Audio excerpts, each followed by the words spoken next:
Good morning friends, welcome to my channel smart way of learning.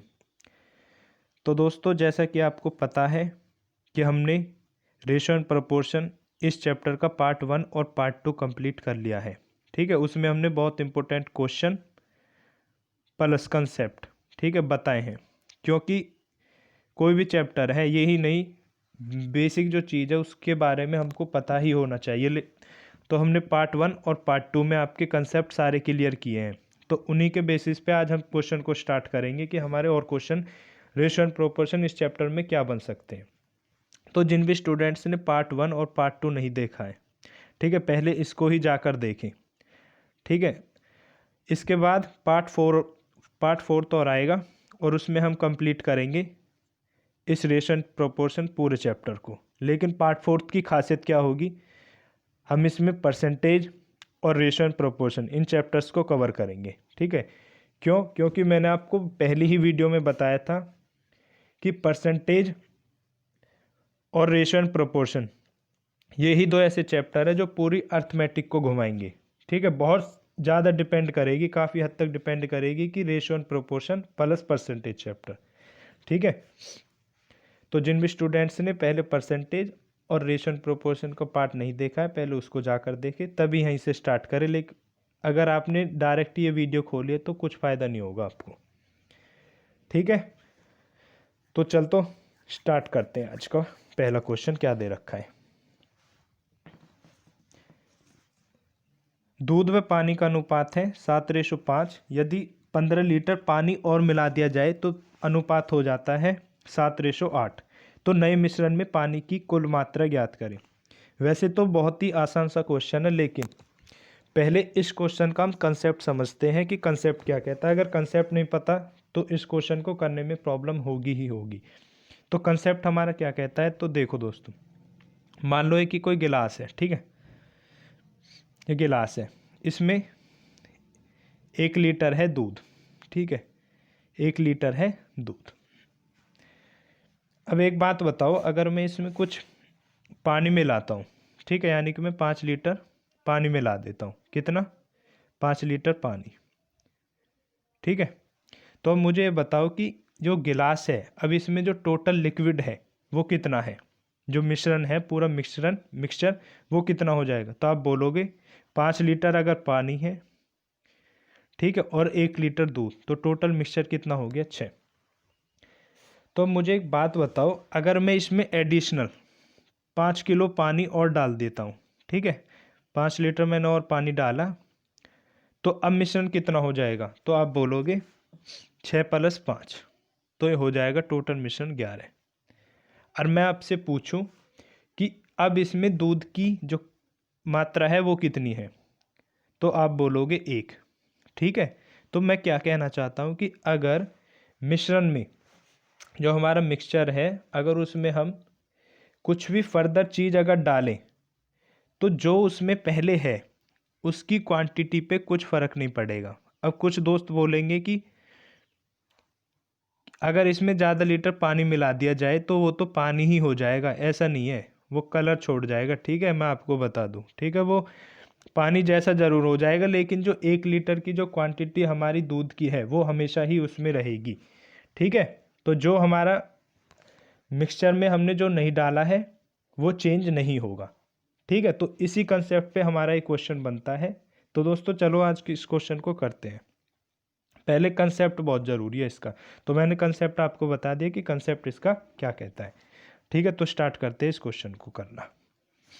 ठीक है, यहाँ पे लिखते हैं हम दूध और यहाँ पे है पानी। ठीक है, जो पहले जो रेशो था वो कितना है? 7:5। ठीक है, यहाँ तक कोई दिक्कत नहीं है, क्वेश्चन में दे रखा है। अब बाद में कितना हो जाता है? 7:8। ठीक है, 7:8, यानी कि अगर 7 दूध है तो 5 पानी है। ठीक है, अब यहाँ पे अगर मैं टोटल करूँ कुल, तो ये कितना हो जाएगा? आप बोलोगे 12, और ये कितना हो जाएगा? 15। ठीक है, यहाँ तक कोई दिक्कत नहीं होनी चाहिए। लेकिन अब वो क्या कह रहा है कि 15 लीटर अगर पानी मिला दिया जाए तो रेशो कितना हो जाता है? 7:8। ठीक है, तो अब आप क्या देख रहे हो कि जो दूध की क्वांटिटी है वो पहले भी 7 थी और अब भी 7 है। तो इसका मतलब क्या होता है कि उसमें दूध नहीं मिलाया गया है। ठीक है, अगर मिला भी देता, ठीक है, अगर दूध मिला भी देता तो यहाँ पे चेंज हो जाती। ठीक है, तो अब क्या दे रखा है कि जो 5 था पहले पानी, ठीक है, अब वो बढ़ के कितना हो गया है 8। तो यहाँ पे कितने का अंतर आपको दिख रहा है? 3 का अंतर। ठीक है, यहाँ पे अंतर कितने का दिख रहा है? 3 का। लेकिन अब वो क्वेश्चन में क्या कह रहा है कि हमने 15 लीटर पानी मिलाया है, लेकिन हमारे अकॉर्डिंग कितना पानी मिल रहा है यहाँ पे? आप बोलोगे 3। ठीक है, तो कितने लीटर पानी मिला रहा है? हमारे अकॉर्डिंग 3 लीटर, लेकिन क्वेश्चन में कितना दे रखा है? 15। कितने गुना ज़्यादा है? 5। ठीक है, तो अब सब कुछ ही 5 गुना ज़्यादा हो जाएगा, चाहे वो पहले का हो या फिर बाद का। अब सब कुछ 5 गुना ज़्यादा हो जाएगा। तो अब नए मिश्रण में पानी की कुल मात्रा बताओ। तो नए मिश्रण में पानी कितना है? 8। ठीक है, तो ये भी कितना गुना ज़्यादा हो जाएगा? 5 गुना 8 बराबर 40। तो दोस्तों यही हमसे क्वेश्चन में पूछा है। लेकिन इसी कंसेप्ट पे फिर क्या पूछ सकता है आपसे कि पहले दूध की क्वांटिटी बताओ पहले मिश्रण में। तो हम कितने गुना कर देते? इसको 7 पंजे 35 कर देते। ठीक है, अब हमसे क्या पूछ सकता था वो कि टोटल क्वांटिटी बताओ, जो मिक्सचर है उसकी टोटल क्वांटिटी बताओ। तो हम इसको भी 12 गुना 5 कर देते, यानी कि 60। ठीक है, तो वो आपको इसी तरीके से करना है कि ऐसे ही मैंने जो परसेंटेज चैप्टर जो पढ़ाया है उसमें हर टाइप का क्वेश्चन कवर किया है। ठीक है, तो अब आपका जो काम है वो क्या है कि जो टाइप है, एक पर्टिकुलर जो टाइप है उसको ये देखना है कि वो क्वेश्चन और किस तरीके से बन सकता है। ठीक है, ये आपकी ड्यूटी है। लेकिन अगर आप नहीं करना चाहते इस तरीके से, तो आपको क्या करना है कि कोई भी बुक उठा के उससे प्रैक्टिस करनी है।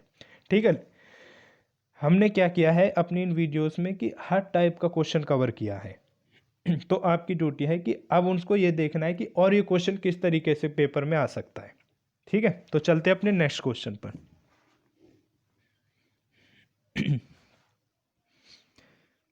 देखो दोस्तों, क्या दे रखा है कि एक पिता तथा पुत्र की वर्तमान आयु का जो योगफल है, जो सम दे रखा है वो कितना है? 100। 5 वर्ष पहले उनकी आयु का अनुपात 2:1 था। 10 वर्ष बाद पिता तथा पुत्र की आयु का अनुपात क्या होगा? तो क्या दे रखा है कि ये पिता हो गया हमारा, ठीक है, और यहाँ पे हम मान लेते पुत्र। ठीक है, कोई दिक्कत नहीं है। तो इनकी जो आयु है, इनका जो सम दे रखा है वो कितना दे रखा है? 100।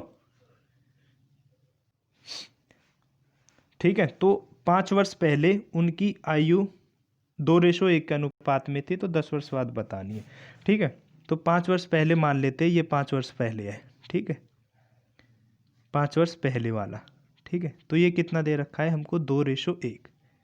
ठीक है, और 10 वर्ष बाद पिता तथा पुत्र की आयु का अनुपात क्या होगा? तो मुझे एक बात बताओ, ये जो है 100, ये कौन सा है? ये वर्तमान आयु है। और ये कौन सा रेशो है? 5 वर्ष पहले का। अगर मैं 100 में से इन दोनों की जो वर्तमान आयु है इनकी 100, अगर मैं इसमें से 10 साल अगर घटा दूँ, 5 इसके पिता के और 5 ही पुत्र के, तो मुझे क्या ये पहले आज से 5 साल पहले की आयु मिल जाएगी या नहीं मिलेगी?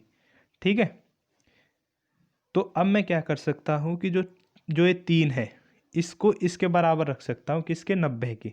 ठीक है, यहाँ पे लिख रहा हूँ मैं, इस 3 को मैं किसके बराबर लिख सकता हूँ? 90 के। कितने गुना ज़्यादा है? आप बोलोगे 30। ठीक है, तो अब ये जो पिता की आयु है ये 2 ना होकर कितने गुना ज़्यादा हो जाएगी? 30 गुना, यानी कि 60। ठीक है, और ये कितनी हो जाएगी? पुत्र की आयु 30। अब वो क्या कह रहा है कि 10 वर्ष बाद पिता तथा पुत्र की आयु का अनुपात बताओ। अब मुझे एक बात बताओ, जो ये वाली आयु है ये कौन सी है? 5 वर्ष पहले की है। अब वो क्या कह रहा है कि वर्तमान ये 10 वर्ष बाद पिता तथा पुत्र की आयु का अनुपात बताओ। अगर मैं इसमें 15 जोड़ दूं तो मुझे 10 वर्ष बाद वाली आयु मिलेगी। क्यों? क्योंकि अगर मैं इसमें 5 साल जोड़ूंगा आगे 60 में तो मुझे वर्तमान मिलेगी, लेकिन अगर मैं 15 साल जोड़ दूं यहीं से तो मुझे कौन सी आयु मिलेगी? वर्तमान से 10 साल बाद की। तो मैं यहाँ पे कितना जोड़ दूंगा, दोनों में 15 15। ठीक है, तो ये कितना हो जाएगा 75 और ये 45, और इन्हीं दोनों का हमसे रेशो पूछा है। तो ये कितना हो जाएगा 15 पंजे 75 और 15 ती 45। ठीक है, तो यही हमसे क्वेश्चन में पूछा है। ठीक है, आसान सा क्वेश्चन था, लेकिन अगर आपके कंसेप्ट क्लियर नहीं है कि 5 साल पहले कब लेना है और 10 साल बाद कैसे लेना है, ठीक है, तो ये आपके लिए यही छोटे छोटे क्वेश्चन टफ हो जाते हैं। ठीक है, अच्छे लेवल का है, वैसे 2007 में एसएससी सीजीएल में पूछा भी हुआ है। ठीक है, तो करते हैं अपने नेक्स्ट क्वेश्चन को।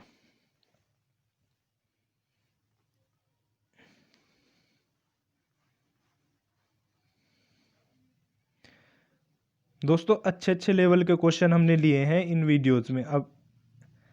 ठीक है, तो करते हैं अपने इस क्वेश्चन को। एक स्कूल में लड़के तथा लड़कियों का जो अनुपात है वो कितना है, 5:3। कुछ नए लड़के व लड़कियां 5:7 के अनुपात में दाखिल हुए, तो कुल छात्र कितने हो जाते हैं, 1200। तथा लड़के व लड़कियों का जो अनुपात है 7:5 हो जाता है, तो छात्रों की कुल संख्या शुरुआत में कितनी थी। ठीक है, हमसे यही पूछा है कि छात्रों की शुरुआत में कुल संख्या कितनी थी। तो हम क्या करेंगे, देखो जो लड़के हैं वो हमने मान लिए कितने रेशो में है, 5x। ठीक है, 5x, और जो लड़कियां हैं वो कितनी है, 3x। अब जो ये 5y है, सॉरी 5:7 है, इस रेशो में हमारे जो स्कूल है उसमें दाखिले हुए बच्चे जो लड़के हैं। ठीक है, लड़के हमने मान लिए 5x, और ये लड़कियां हैं, सॉरी ये लड़कियां जो है ये 7y हो जाएंगी। ठीक है, अब देखो क्या दे रखा है कि इसी रेशो में अब 3x में 3x हुई है लड़कियां, और यहीं पे 3 7y। ठीक है, जो पहले लड़के थे वो कितने थे, 5x। सॉरी बोलने में कंफ्यूज हो गया मैं थोड़ा सा। ठीक है, तो ये क्या दे रखा है कि जो लड़के थे वो कितने थे पहले, 5x। अब वो कितने शामिल हुए हैं, 5y। हमें नहीं पता कि कितने नंबर्स में लड़के और लड़के शामिल हुए, तो हमने क्या मान लिया, इस रेशो को 5x जो पहले हुए हैं और जो बाद में हुए हैं।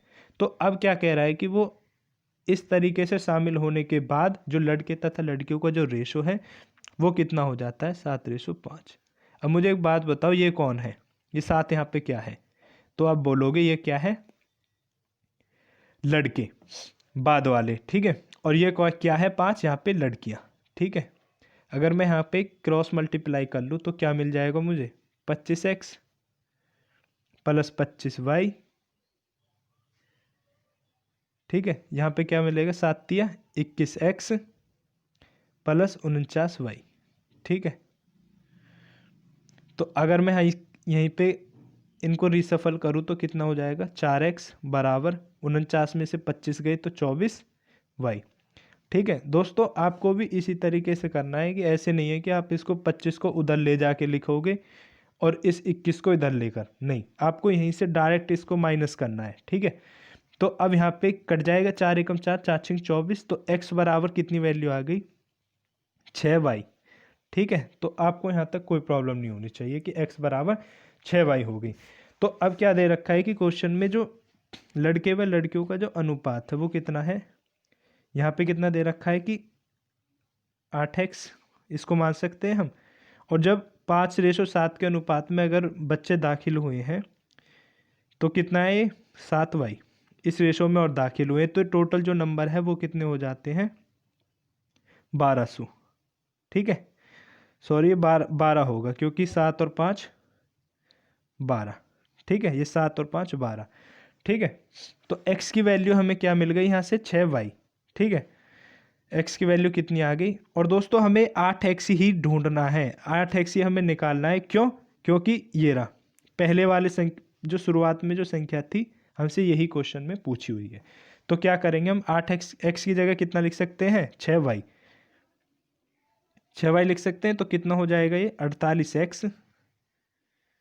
ठीक है, और 12y, सॉरी 48y हो जाएगा, 12y बराबर 1200। तो ये कितना हो जाएगा, 48 54 60 60y बराबर 1200, तो y की वैल्यू कितनी आ गई 20, y बराबर 20।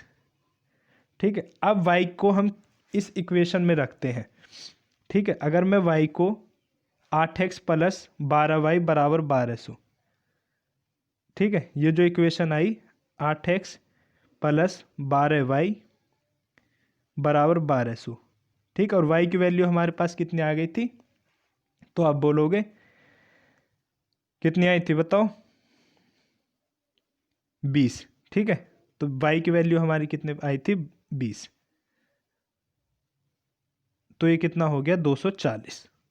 ठीक है, 240, और 8x बराबर कितना हो जाएगा, अगर मैं इसको यहीं से घटा दूँ 1200 में से 240, तो ये हो जाएगा आपका 960। ठीक है, तो 8x ही हमसे क्वेश्चन में पूछा था कि उस छात्रों की कुल संख्या शुरुआत में कितनी थी, तो ये 5x है और ये 3x, और यही हमसे क्वेश्चन में पूछा है।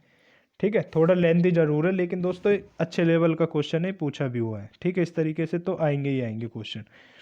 तो करते हैं अपने नेक्स्ट क्वेश्चन को। ठीक है दोस्तों, स्पेस कम है तो आपको ये थोड़ा बहुत एडजस्ट करना पड़ेगा कि नेक्स्ट पेज पे हमको जाना पड़ता है। ठीक है, तो चलते हैं अपने नेक्स्ट क्वेश्चन पर।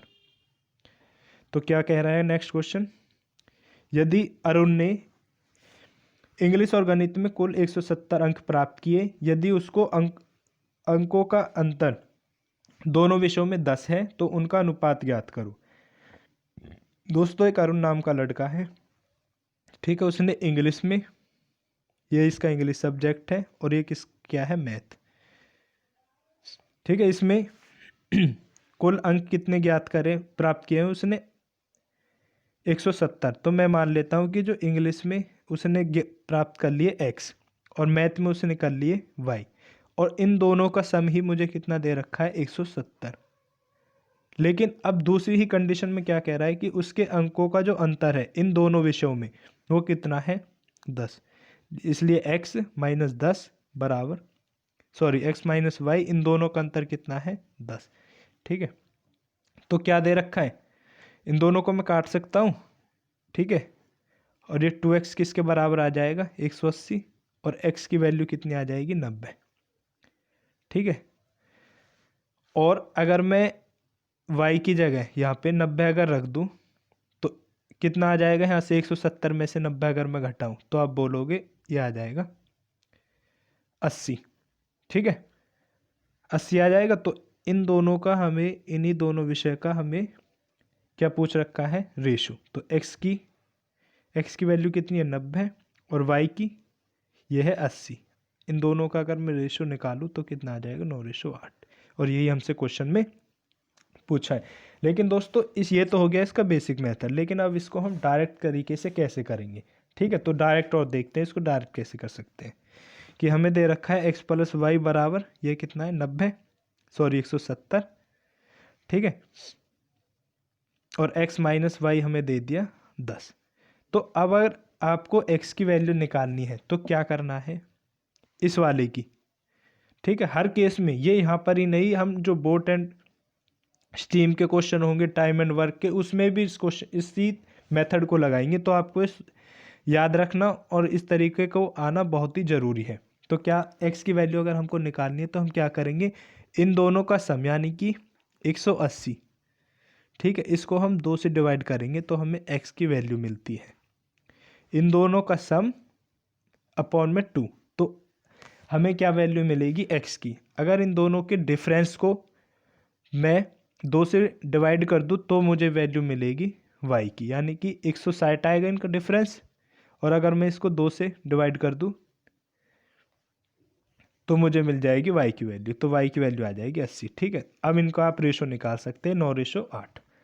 ठीक है, अब कोई दिक्कत नहीं है। तो आपको ये जो मेथड है आपको सीखना पड़ेगा कि ये डायरेक्ट कैसे निकाल सकते हैं। तो अगर x की वैल्यू निकालनी है तो इन दोनों का सम अपॉन 2, और y की निकालनी है तो इन दोनों का डिफरेंस अपॉन 2। ठीक है, तो ये हो गया इसका डायरेक्ट मेथड कि डायरेक्ट कैसे सोच सकते हैं, बिना पेन चलाए आप इस क्वेश्चन को कर सकते हैं। ठीक है, तो चलते हैं अपने नेक्स्ट क्वेश्चन पर। नेक्स्ट क्या कह रहा है,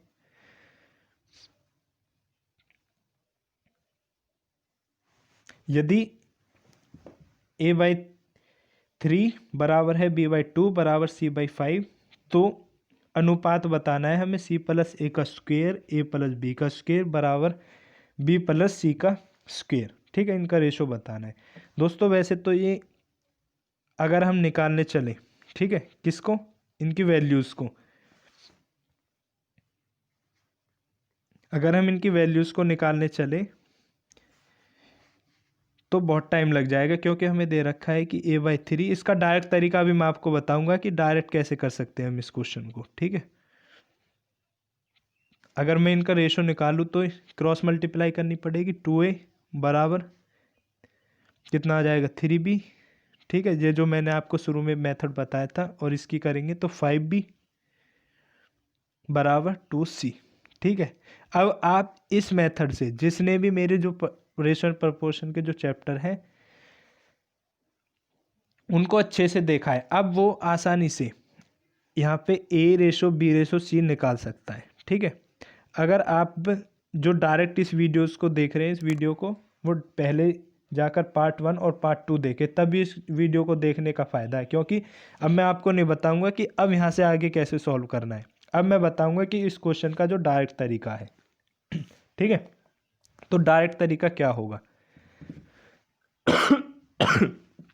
तो दोस्तों डायरेक्ट जो तरीका है वो हो जाएगा कि इस तरीके का केस अगर आपको कहीं पर भी दिखे, ठीक है, जिसमें ऊपर कुछ भी न्यूमेरिक नहीं है, ठीक है, और डायरेक्ट हमसे पूछ रखा है कि a/b/c बताओ, तो हम इनको कुछ भी नहीं है, जो a है, जो a का रेशो होगा वो कितना हो जाएगा, इसके ही अपॉन का 3, और b का जो रेशो हो जाएगा इसके ही अपॉन का 2, और c का जो रेशो होगा वो इसके अपॉन का 5। ठीक है, तो जो रेशो हो जाएगा हमारे पास वो कितना हो जाएगा, 3/2/5।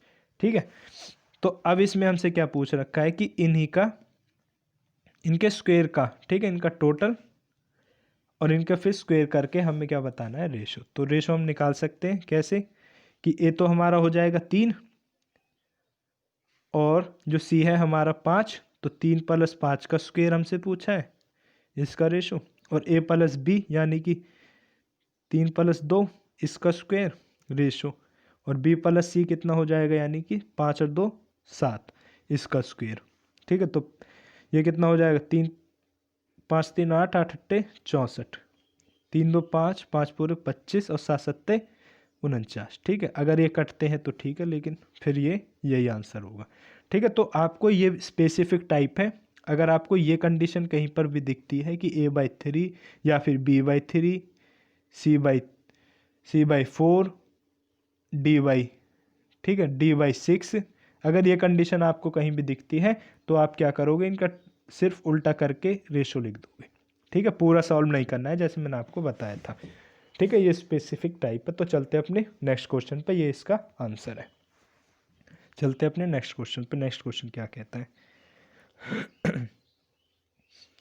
क्या कह रहा है कि एक व्यक्ति ने कुछ कलम अपने दोस्तों A, B, C और D में 1/3, 1/4, 1/5, 1/6 के अनुपात में बांटी, तो उसके पास कम से कम कितनी संख्या में कलम है। दोस्तों बहुत अच्छा क्वेश्चन है। कुछ दोस्त क्या करेंगे, जो कुछ स्टूडेंट है वो क्या करेंगे कि इनका एलसीएम लेंगे, और उनका जो एलसीएम आ जाएगा वो 60, फिर वो देखते डोलेंगे कि यार 60 तो ऑप्शन में है ही नहीं। ठीक है, इसी कंसेप्ट पर एक स्टोरी भी है। ठीक है, एक दिन मैं टाइम्स ऑफ इंडिया का जो ट्री वाला जो पोर्शन आता है उसको पढ़ रहा था, उसमें दे रखा था इसी कंसेप्ट पर क्वेश्चन। वो कैमल से उनका जो डिस्ट्रीब्यूशन होता है, अब मुझे वो स्टोरी याद नहीं है, लेकिन वो इसी कंसेप्ट पर थी वो। ठीक है, तो अब दोस्तों इस क्वेश्चन को हम करते हैं कि इस क्वेश्चन को कैसे करेंगे। तो क्या दे रखा है कि एक व्यक्ति ने कुछ कलम है अपने दोस्तों A, B और C और D में बांटी, तो दोस्तों हम यहाँ पे रेशो निकाल सकते हैं। ठीक है, इनका एलसीएम कितना हो जाएगा, 1/3, ये A है, ये B, ये C, ये D, 1/4, 1/5, 1/6। ठीक है, तो एलसीएम कितना आ जाएगा इनका, 60, 3 चौक 12, 12 पंजे 60। तो A की वैल्यू, जो A का जो रेशो होगा वो कितना होगा, 20, और B का 15, और C का 12, ठीक है, और D का 10। ठीक है, तो हमसे क्या पूछा है कि जो कम से कम उसके पास कितनी कलम थी। ठीक है, तो अब हम इनका जो रेशो है निकाल सकते हैं। कितना आ गया हमारा इनके रेशो, 20, 15, 12, 10। ये कितना आ गया, ए कितना आ गया हमारा 20, बी हमारा 15, सी हमारा 12 और डी हमारा आ गया 10। ठीक है, तो अब क्या कह रहा है कि उसके पास कम से कम कितनी कलमें थी। तो टोटल कितनी कलमें आ गई, हमारा जो एलसीएम आया था वो 60। ठीक है, अगर मैं इसका 20/60 निकालूँ तो ये कितना हो जाएगा 60, 60 एकम 60, ये 20। ठीक है, इसी तरीके से मैं क्या निकालूंगा 60 का 15/60, तो ये कितना हो जाएगा 15। और इसी तरीके से मैं क्या निकालूंगा 12/60, वो भी कितना आ जाएगा 12। और इसी तरीके से 10/7, तो वो कितना हो जाएगा 10। तो इन तीनों का ही बेसिकली हमसे टोटल पूछा है कि वो कलमें कितनी थी जो इनके बीच डिस्ट्रीब्यूट की गई हैं। तो वो कितनी हो जाएंगी, 20, 10, 30 और 30 और 27 कितना हो जाएगा 57। ठीक है, तो उसके पास वो आ गई जो इनमें डिस्ट्रीब्यूट की गई हैं कितनी 57 कलमें, जो बांटी गई हैं वो 57 कलमें थी। ठीक है, और यही क्वेश्चन में हमसे पूछा है। ठीक है, तो चलते हैं अपने नेक्स्ट क्वेश्चन पर। नेक्स्ट क्वेश्चन क्या कहता है कि एक बक्से में 56 रुपये, 56 रुपये हैं, 1 रुपये के, उसी बैग में 1 रुपये 50 पैसे 25 पैसे के सिक्कों के रूप में है। 50 पैसे के सिक्के 25 पैसे के सिक्कों से दुगने तथा 1 रुपये के सिक्कों से 4 गुना है। तो 50 पैसे के सिक्के कितने हैं। ठीक है, तो दोस्तों अच्छा क्वेश्चन है और इस तरीके का क्वेश्चन मेंस लेवल का क्वेश्चन है और आ भी सकता है। ठीक है, वैसे तो मैं इस टाइप का क्वेश्चन आपको करा चुका हूँ, लेकिन थोड़ा सा यहाँ से चेंज है, तो मैंने सोचा लो इस क्वेश्चन को भी उठा लेते हैं, इसको भी करेंगे। ठीक है, तो करते हैं इस क्वेश्चन को। क्या है, जैसा कि मैंने आपको बताया, हम पहले क्या लिख लेते हैं यहीं पर ही वैल्यू। ठीक है, कि वैल्यू हमें क्या दे रखी है 1 रुपये की। ठीक है, यहाँ पे 50 पैसे, ये कितना है 25 पैसे। ठीक है, और जो अब इनका क्या दे रखा है कि नंबर कितने नंबर में है। अब देखो 50 पैसे के सिक्के 25 पैसे के सिक्कों से दुगने तथा 1 रुपये के सिक्के से 4 गुने हैं। ठीक है, तो अब हम क्या लिख लेंगे कि जो 50 पैसे हैं ये कितने हैं 4 गुने, यानी कि 4x। किससे, 1 रुपये के सिक्के से, तो ये कितने होंगे केवल x होंगे। और जो 25 पैसों के सिक्कों से ये कितने हैं 2 गुने, यानी कि ये 2x है, तो ये 2 गुना हो जाएगा इसका। ठीक है, अब हम इस क्वेश्चन को कैसे करेंगे कि हमने मान लेते हैं हम इनको पैसों में कन्वर्ट करते हैं। ठीक है, हम इसको पैसों में कन्वर्ट करने, तो अगर ये 1 रुपया है तो इसको पैसे में करते हैं तो ये कितना हो जाएगा 100 पैसे। ठीक है, अब आपको क्या करना है, इस क्वेश्चन को, इसी क्वेश्चन को रुपयों में मान के करना है। मैं आपको पैसों में मान के बताता हूँ। ठीक है, तो ये कितना हो जाएगा 100x, जो इनकी टोटल जो वैल्यू आ जाएगी, टोटल वैल्यू है कि वो टोटल रुपए है कितनी, तो ये कितना हो जाएगा 100x, ये 200x, और ये कितना हो जाएगा 25 दूनी 50x। ठीक है, अब इन्हीं का टोटल हमें कितना दे रखा है क्वेश्चन में 56 रुपये, तो कितना हो जाएगा 300, 350x, यानी कि 350x की जो वैल्यू है वो कितनी है 56 रुपये। अब 56 रुपये को अगर मुझे पैसे में कन्वर्ट करना है तो मैं इसको कितना कर लूँगा 5600 पैसे। ठीक है, अगर x की वैल्यू ये है 350 की, तो x की वैल्यू कितनी आ जाएगी 350। ठीक है, 350 आ जाएगी हमारी किसकी वैल्यू x की। तो अब हमसे जो क्वेश्चन में पूछा है वो 4x की वैल्यू हमें बतानी है। तो 4x की वैल्यू कितनी हो जाएगी। ठीक है, तो 4x के लिए इसको मल्टीप्लाई करेंगे हम 4x से। ठीक है, तो ये कितनी हो जाएगी, यहाँ से काटेंगे 7 पंजे 35, 7 अट्ठे 56, और यहाँ से 5 से 16 बार, तो ये 4x की वैल्यू कितनी आ जाएगी 64। और यही हमसे क्वेश्चन में पूछा है। अच्छे लेवल का क्वेश्चन है दोस्तों, अगर ये पेपर में एकदम से आता है तो हर कोई इस क्वेश्चन को नहीं कर पाएगा। ठीक है, और वो भी क्योंकि हमें यार टाइम ही है, सब कुछ 1 घंटे का टाइम है पेपर में, और इस तरीके का अगर क्वेश्चन आता है तो बहुत ही टाइम टेकिंग हो सकता है इस टाइप का। ठीक है, तो क्या ज़रूरी है हमारे लिए यहाँ पे कंसेप्ट, क्योंकि अगर इस क्वेश्चन का हमें कंसेप्ट क्लियर है, इस वैल्यू को हम क्यों लिखते हैं, ये नंबर क्या है, इसका टोटल वैल्यू हम कैसे निकालते हैं, ये है इसमें मेन चीज़। अगर आपको ये पता है तो इस टाइप के क्वेश्चन को आप 40 से 50 सेकंड के अंदर 30 सेकंड का आराम से निकाल लोगे इस क्वेश्चन को। ठीक है, तो चलते अपने नेक्स्ट क्वेश्चन पे। नेक्स्ट क्वेश्चन क्या कहता है दोस्तों, अच्छा क्वेश्चन है। ठीक है, तो क्या दे रखा है कि 16 वर्ष पहले मेरे दादाजी मुझसे 9 गुना बड़े थे, आज से 8 वर्ष बाद। और मैं एक बात और आपको बता दूं, जो मेथड मैं आपको बता रहा हूँ इन्हीं मेथड से आपको प्रैक्टिस करनी है। ठीक है, कभी आप मानने लग जाओ पूरे पेज को ही भरकर एक क्वेश्चन को करोगे, ऐसा नहीं करना है आपको। ठीक है, करना क्या है कि कम से कम पेन यूज़ करना है आपको, कम से कम। ठीक है, ऐसा भी नहीं है कि करना ही नहीं है, इस टाइप के क्वेश्चन में तो आपको पेन यूज़ करना है, लेकिन कम से कम अपनी जो कैलकुलेशन वो माइंड में ज़्यादा करनी है। ठीक है, माइंड को ही ज़्यादा चलाना है आपको। तो दोस्तों करते इस क्वेश्चन को भी। तो क्या दे रखा है कि